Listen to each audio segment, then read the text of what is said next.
What's up, guys? Welcome to Resellers Life. My name is Chris. Thank you so much for joining me. In this episode, I have really bad news for resellers, but I'm going to give you a 5-step plan to fix it.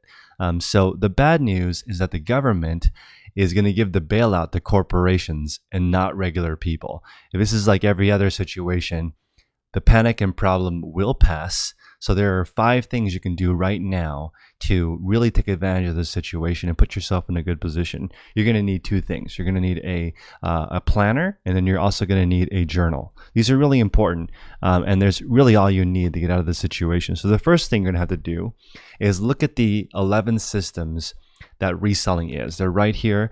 I've also put this on my Instagram if you want to check it out or screenshot this. This is it. All the courses that play ads before my channel and every single e-commerce channel just talk about these 11 things.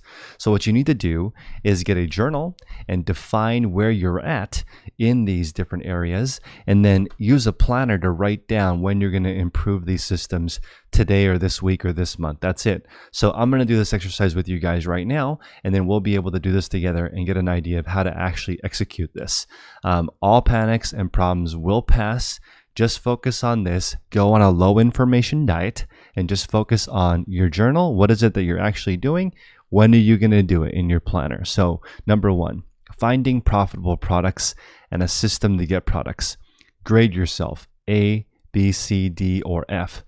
For me, I would say it's probably a B minus. I don't have products automatically coming to me, but I know where to get them. I have people that can also get them for me. So that I would consider that passing, but certainly not an A. An A would be like contracts with suppliers that guarantee a certain supply. I would consider that an A, because you can build a business really easily when you have guaranteed supply. That's why so many people pick franchises, because they don't have to think about what to sell. It just comes in a business in a box. Number 2, space and rent. Space and rent is important because you need a certain amount of space to do your specific business. Depending on what you sell, if you have a limited amount of space, you may want to sell really expensive items. When I visited the East Coast, New York City, a lot of people sell watches, jewelry. A lot of people do drop shipping because they have less space. If you live in the center of the country, a lot of people sell antiques or large goods or have a local pickup business because they just have more room. Rent is cheaper there. Also, the largest donation centers are always in the center of the country because they're distribution hubs for lots of different states. You can really take advantage of cheaper space to have a different kind of business. Number 3, how many items do you need to reach your goal? If you are selling replenishable products, it's probably under 100. You just need items that sell over and over again and a really strong supplier relationship. If you're selling one-off goods or you're selling salvage, I would consider this true resale because you're getting items that have already been sold before and reselling them.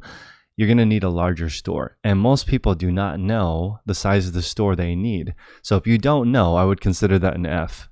If you've been doing it for a while and you're starting to get an idea, maybe you're in the C and D range. And if you know exactly where you want to be and your store is that size, I would consider that an A. So number 4, sell-through rate. How fast do things sell? I would consider A, really fast, is in like you list it and it sells. There are certain categories like that. And F would be listing items that don't sell ever. I think a lot of people get trapped into getting inventory that's really cheap. And they don't value their time. And I value everyone's time at least $3 to $5 per listing.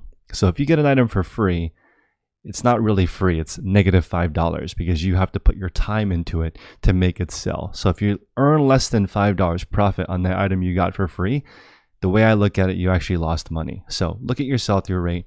Make sure that it's as fast as you want it to be. If it's too slow, pick a different category. Number 5, shipping costs. Do you understand what your shipping costs are? I would consider myself an A. I know the cheapest way to ship my products. I also know that at certain volumes, I can get even better shipping discounts. So you need to be aware of this because this is one of those things that increases twice a year. And just like what we're going through right now, there's going to be panics that happen every 6 months when the post office increases their rates. Don't be one of those people. We know it happens every single year, sometimes twice a year. Prepare yourself by really understanding your shipping costs. This is also one of the biggest advantages people use on Amazon to set themselves apart from their competition. Instead of selling one for $16, they sell two for $24. They earn a similar amount of profit or more profit than the $16 sale. And the customer is getting a much better deal because they're essentially getting buy one at full price, second one at half off. Win-win. It's a way for you to stand apart, but you have to understand the shipping costs in order to make that work. Number 6, cost of goods sold. We're always in the business of lowering costs and increasing revenue. So each thing you can do to lower your cost per item is good. Are you A, B, C, D, or F? A would be, I guess, free, and F would be buying stuff at more than what it sells for. So if you buy high and sell low, you would be an F in this situation. Number 7, your listing process. An A would be you list things the same way every single time. An F would be you list things different every single time. Somewhere in between there is probably where you are. That's why I recommend writing down where you are in a journal and then thinking about how you can improve it. If you follow the Kaizen methodology in Japan, they like to improve things by 50%, meaning if you can do it in 1 minute, they want you to think about the problem of listing faster, as in, how could I list in 30 seconds? An example might be taking a picture of measurements instead of writing them down in the notebook. It might be taking photos that don't need any editing. Things that would cut off 50% of the time is how you should be thinking of the process, and there's a law of diminishing returns. Kaizen doesn't continue after things are already really fast. They unload a semi-truck of goods into the Toyota warehouse in only 20 minutes. That's pretty fast to unload 20 pallets and put all that stuff away. It's pretty insane, right? But are they going to invest millions of dollars to do it in 15 minutes? Probably not. It's efficient enough. So again, you are going to make your own grading system and decide if it's worth it for you. Number 8, photography. Bright, consistent is an A, in my opinion. So look at your process, write down what's going on, and improve it slowly. Number 9, listing or back-end processes. I would say this is one of the hardest part for people to master. By listing, I mean like cross-listing, and then back-end processes, I mean like actually keeping track of how much money you're making. It takes time to create systems. I would consider most people are probably failing on this category by not understanding exactly how much money is coming in. And I want you to go back to one of my favorite things to say, which is clear is better than big.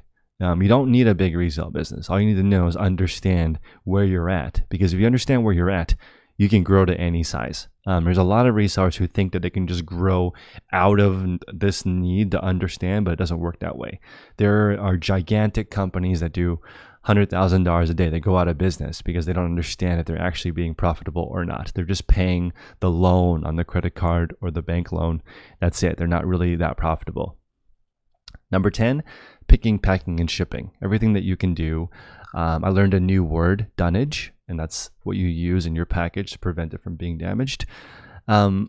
All those processes depend on what it is that you sell. If you sell glassware, you're going to need more packing materials than someone that sells rubber balls. Rubber balls are probably not going to break during transit, right? So you have to understand your picking, packing, and process. Get yourself a timer and a stopwatch and figure out how long things take. Number 11, finally, admin, legal, accounting, get a CPA. Very straightforward stuff, but there's no secret to this, guys. All you're going to do is just write down what you're working on. I'm going to be posting my ideas more on Instagram. All of this stuff, the way that I do it is in my reseller field guide, which is in the link below. It's $35 with code YouTube. That really helps me continue to make content like this. So I appreciate those of you who have purchased that in the past, or those of you interested. I do update that every single week. And right now what I'm working on is an SOP that I can share with everybody. That's a Google Doc. That way everyone can go in there and add their own thoughts and ideas, and we can have a larger discussion.